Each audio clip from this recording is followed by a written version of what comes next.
Assalamualaikum warahmatullahi wabarakatuh.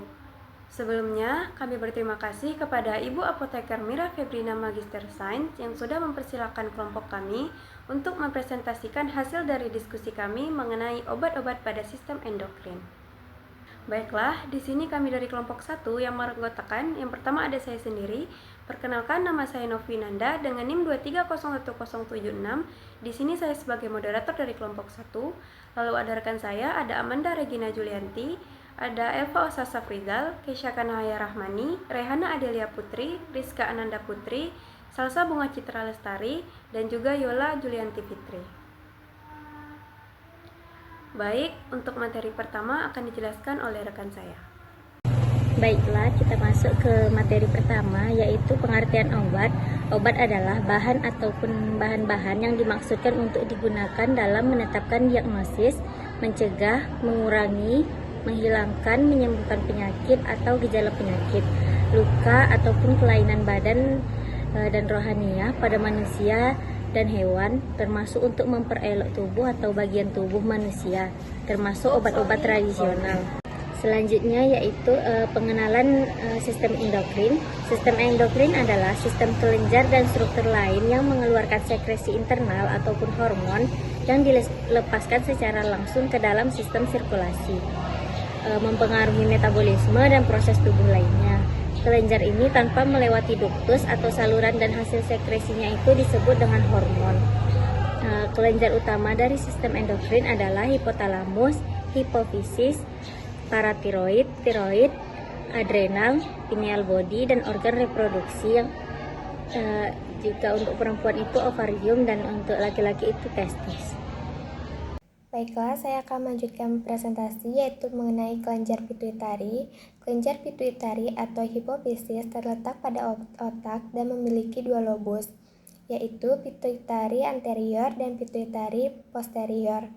Pituitari anterior disebut master gland karena mensekresikan hormon-hormon kelenjar target termasuk tiroid, paratiroid, adrenal, dan gonad. Kelenjar pituitari posterior mensekresikan dua neurohormon, hormon ADH dan oksitosin. Selanjutnya yaitu kelenjar pituitari anterior. Hormon pituitari anterior adalah TSH, ACTH, dan gonadotropin termasuk FSH dan LH. Hormon-hormon ini mengendalikan pembentukan dan pelepasan hormon-hormon dari tiroid, adrenal, dan ovarium. Hormon-hormon lain yang disekresikan oleh pituitari anterior mencakup GH, prolaktin, dan MSH. Selanjutnya yaitu tiroid stimulating hormone. Kelenjar pituitari anterior mensekresikan tiroid stimulating hormone atau TSH sebagai reseptor dari TSH dari hipotalamus. TSH merangsang melepasnya T4 dan T3 dari kelenjar tiroid. Hipersekresi TSH dapat menyebabkan hipertiroidisme dan pembesaran tiroid, dan dihiposekresi dapat menimbulkan hipotiroidisme. Baik, selanjutnya adrenokortikotropik hormon. Sekresi adrenokortikotropik hormon atau ACTH terjadi sebagai jawaban terhadap kortikotropin releasing factor atau CRF dari hipotalamus. ACTH dari pituitari anterior merangsang pelepasan glukokortikoid atau kortisol, mineralokoid atau aldosteron dari korteks adrenal, menghambat pelepasan ACTH dan CRH. Jika kadar kortisol rendah, sekresi ACTH dirangsang yang kemudian merangsang korteks adrenal untuk melepaskan lebih banyak kortisol. Selanjutnya, hormon gonadotropik. Hormon gonadotropik mengatur sekresi hormon dari ovarium dan testis. FSH, LH, dan prolaktin merupakan hormon-hormon gonadotropik yang disekresi oleh kelenjar pituitari anterior. FSH mempercepat pematangan folikel ovarium dan mengaktifkan produksi sperma dari testis. LH bergabung dengan FSH dalam pematangan dan produksi estrogen dan mempercepat sekresi androgen dari testis. Prolaktin merangsang pembentukan susu dalam jaringan payudara sesudah melahirkan. Baik, selanjutnya hormon pertumbuhan. Growth hormone atau GH atau somatotropik hormone atau STH bekerja pada semua jaringan tubuh, terutama pada tulang dan otot-otot skeletal. Jumlah GH yang disekresi diatur oleh growth hormone releasing hormone atau GHRH dan growth hormone inhibiting hormone atau GHIH atau somatostatin dari hipotalamus. Simpatomimetik, serotonin, dan glukokortikoid dapat menghambat sekresi GH. Baiklah, saya akan melanjutkan materi selanjutnya, yaitu tentang kelenjar pituitari posterior. Kelenjar ini memungkinkan pembentukan ADH dan oksitosin di hipotalamus dan simpan di dalam kelenjar pituitari. ADH meningkatkan penyerapan kembali air dari tubulus ginjal dan mengembalikannya ke sirkulasi sistemik. Sekresi ADH diatur oleh osmolalitas serum atau konsentrasi cairan di dalam pembuluh darah.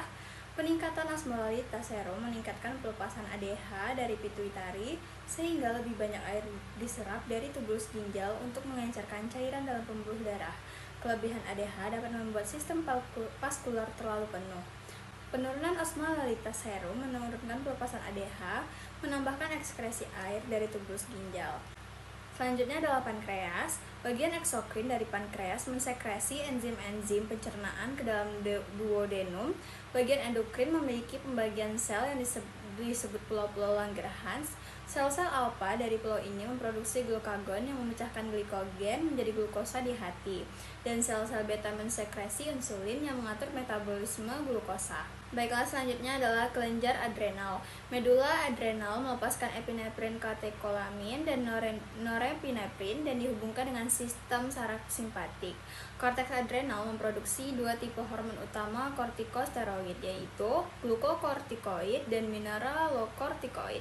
Kandungan utama glukokortikoid adalah kortisol, sedangkan pada mineralokortikoid adalah aldosteron.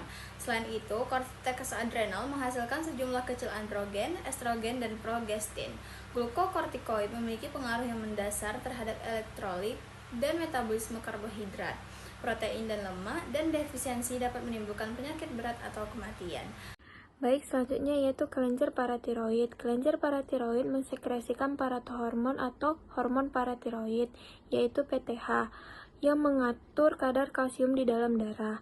Penurunan serum merangsang pelepasan PTH. PTH meningkatkan kadar kalsium dengan yang pertama yaitu memetabolisme kalsium dari tulang, yang kedua yaitu meningkatkan absorbansi kalsium dari usus, dan yang ketiga yaitu mempercepat reabsorpsi kalsium dari tubulus renalis.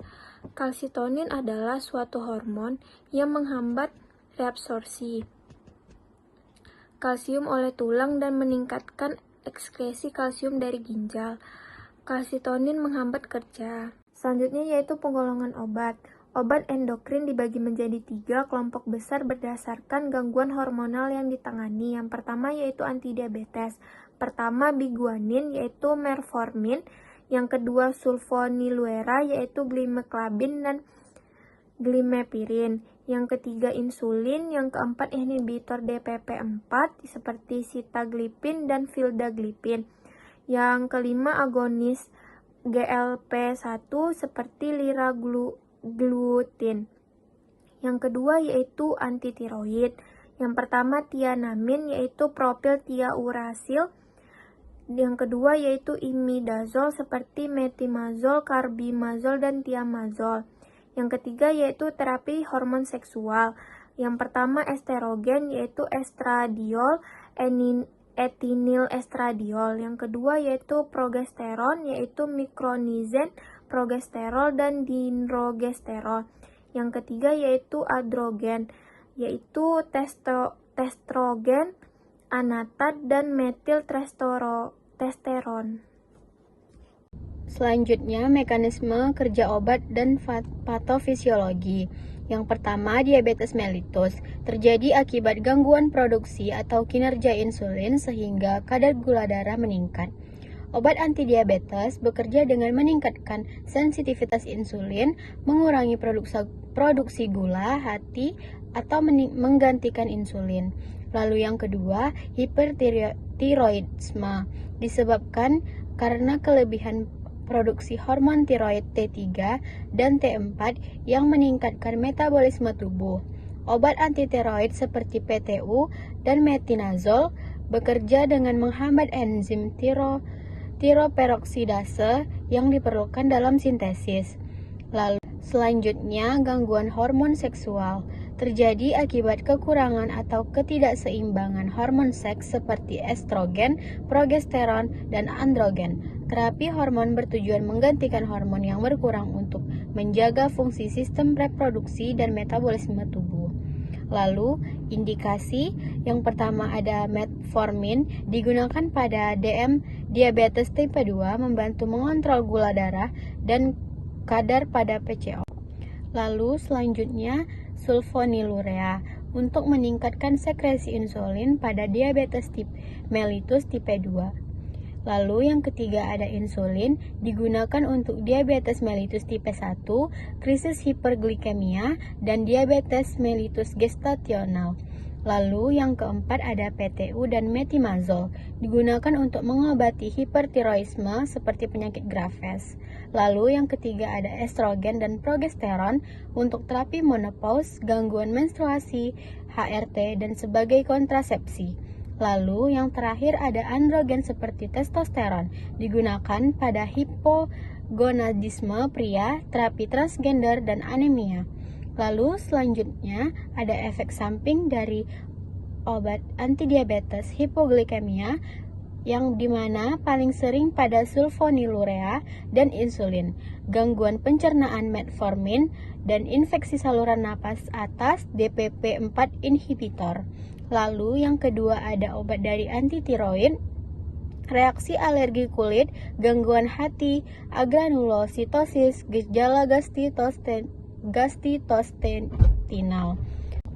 Lalu yang terakhir ada hormon seksual. Estrogen dapat menyebabkan tromboemboli, nyeri payudara, dan gangguan hati. Progesteron dapat menyebabkan depresi, jerawat, dan perdarahan. Androgen dapat menimbulkan jerawat, peningkatan agresivitas, serta gangguan lipid.